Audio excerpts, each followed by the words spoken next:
Nizamabad corporation Kamareddy బోధనలో municipal రాజకీయాలు చాలా రసవత్తరంగా మారాయి. దీనికి సంబంధించి మోర్ డీటెయిల్స్ బాలకుమార్ రెడ్డి తెలుసుకుందాం. బాలకుమార్, నిజామాబాద్లో మున్సిపాలిటీ ఎలక్షన్స్ కు సంబంధించి సింగిల్ లార్జెస్ట్ పార్టీగా బీజేపీ అవతరించింది, కానీ మ్యాజిక్ ఫిగర్ కి చేరువ కాలేదు. సో కాంగ్రెస్ కు ఛాన్స్ ఉంది. వ్యూహాలు ఎలా ఉండబోతున్నాయి?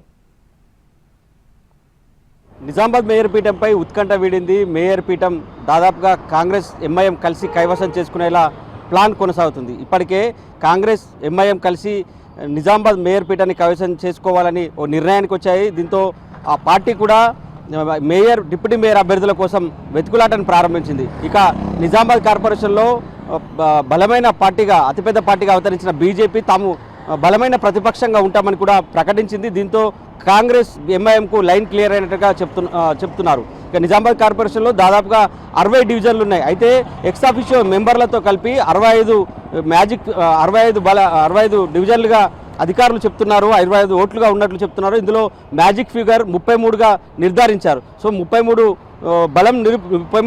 సభ్యుల బలం నిరూపించుకుంటే ఆ పార్టీ మేయర్ పీఠాన్ని కైవసం చేసుకునే అవకాశం ఉంటుంది. ఇందులో భాగంగా బీజేపీకి 28 సభ్యులతో పాటు 3 ఎక్స్ ఆఫీషియో మెంబర్ల బలం ఉంది. అయితే 28 + 3 31 సభ్యులు మాత్రమే అవుతున్నారు. ఇటు కాంగ్రెస్ పార్టీ ఇప్పటికే 31 సభ్యులు, అంటే ఎంఐఎం కాంగ్రెస్ పార్టీకి వచ్చిన 17 మంది సభ్యులు, ఎంఐఎంకి వచ్చిన 14 మంది సభ్యులతో పాటు ఎక్స్ ఆఫీషియో సభ్యులుగా మరో 2 మహేష్ కుమార్ గౌడ్, ఇటు రూరల్ ఎమ్మెల్యే భూపతి రెడ్డి ఉన్నారు. ఇటు బీఆర్ఎస్ నుంచి గెలిచిన అభ్యర్థి కూడా కాంగ్రెస్ గూటికి చేరడంతో ఆ పార్టీ బలం 32కి చేరుకుంది. ఇక ఎక్స్ ఆఫీషియో సభ్యుల్ని కూడితే 34 మంది సభ్యుల బలం కాంగ్రెస్ పార్టీకి ఉంది. దీంతో కాంగ్రెస్ పార్టీకి లైన్ క్లియర్ అయినట్టుగా ఇప్పటికే తెలుస్తుంది. మేయర్, డిప్యూటీ మేయర్ పదవులు కూడా తేల్చుకునే పనిలో ఆ పార్టీలు అయితే పడ్డాయి. ఇటు బీజేపీ సైతం ప్రతిపక్షంలో ఉంటామని చెప్తున్నప్పటికీ చివరికి ఎవరైనా పార్టీలో వస్తే మాత్రం తాము చేర్చుకుంటామని కూడా ఒక ట్విస్ట్ని అయితే పెట్టింది. దీంతో ఇంకా ఉత్కంఠ ఉందని ఒకవైపు చెప్తున్నప్పటికీ మరోవైపు బీజేపీ ఎలాంటి మైండ్ గేమ్ వాడుతుందో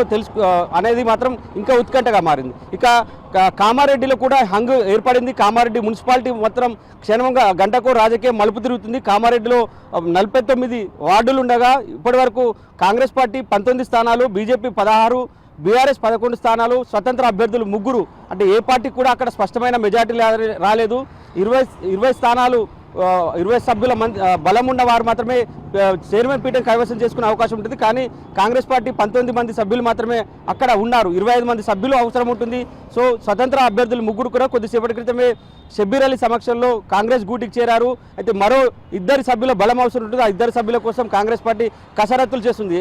ఎట్టి పరిస్థితుల్లో కూడా కామారెడ్డి మున్సిపల్ పీఠాన్ని కైవసం చేసుకోవాలని కాంగ్రెస్ పార్టీ భావిస్తుంది. ఇటు బీజేపీ, బీఆర్ఎస్ కలిసి పొత్తులో భాగంగా కామారెడ్డి చైర్మన్ పీఠాన్ని కైవసం చేసుకునే ఒక ప్లాన్ ఉన్నప్పటికీ బీజేపీకి సంబంధించిన బీఆర్ఎస్ పార్టీకి సంబంధించిన సభ్యులు అడ్డు చెప్తున్నారు. తాము బీజేపీతో పొత్తు పెట్టుకోమని చెప్పి అక్కడ స్పష్టం చేస్తున్నారు. దీంతో పీఠముడి నెలకొని ఉంది. కాంగ్రెస్ పార్టీ మాత్రం మరో 3 సభ్యుల మద్దతు కోసం ప్రయత్నాలు అయితే చేస్తుంది. ఇక బోధన్ సంబంధించి కూడా అక్కడ రసవత్తరంగా మారింది బోధన్ రాజకీయం.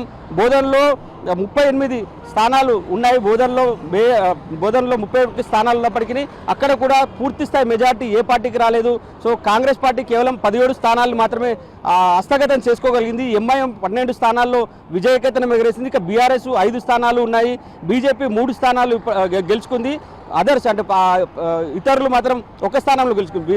కాంగ్రెస్ పార్టీ సీటు కైవసంగా చేసుకోవాలంటే 20 స్థానాలు బలం అవసరం ఉంటుంది. అయితే 17 స్థానాలతో ఇప్పటివరకు అతిపెద్ద పార్టీగా ఉన్నప్పటికీ మరో 3 స్థానాలు అవసరం ఉంది. మరో సీట్ల కోసం 3 సీట్ల కోసం ఆ పార్టీ ప్రయత్నాలు చేస్తుంది. ఇప్పటికే స్వతంత్ర అభ్యర్థి కాంగ్రెస్ గూటికి చేరారు. ఇక బీజేపీ, బీఆర్ఎస్ నుంచి కూడా మరో 3 బలం తీసుకోవాలనేది ఆ పార్టీ ప్లాన్గా నడుస్తుంది. అందులో భాగంగానే ప్రయత్నాలు ముమ్మరం చేసింది. ఇక ఈ 3 మున్సిపాలిటీలకు సంబంధించి కూడా ఉత్కంఠ నెలకొంది. మేయర్, డిప్యూటీ మేయర్ల ఎంపిక, మున్సిపల్ చైర్మన్లు, వైస్ చైర్మన్ల ఎంపిక కోసం అయితే సర్వత్రా ఉత్కంఠ నెలకొంది. గంటకు రాజకీయం మారుతుంది. సో పొలిటికల్ హీట్ కూడా పెరుగుతుందని చెప్పుకోవచ్చు. ఇది ఉమ్మడి నిజామాబాద్ జిల్లాలోని మున్సిపాలిటీల్లో తాజా రాజకీయ పరిస్థితులు. కెమెరామెన్ రవిచరణ్తో బాల్కుమార్, ఎన్టీవీ, నిజామాబాద్.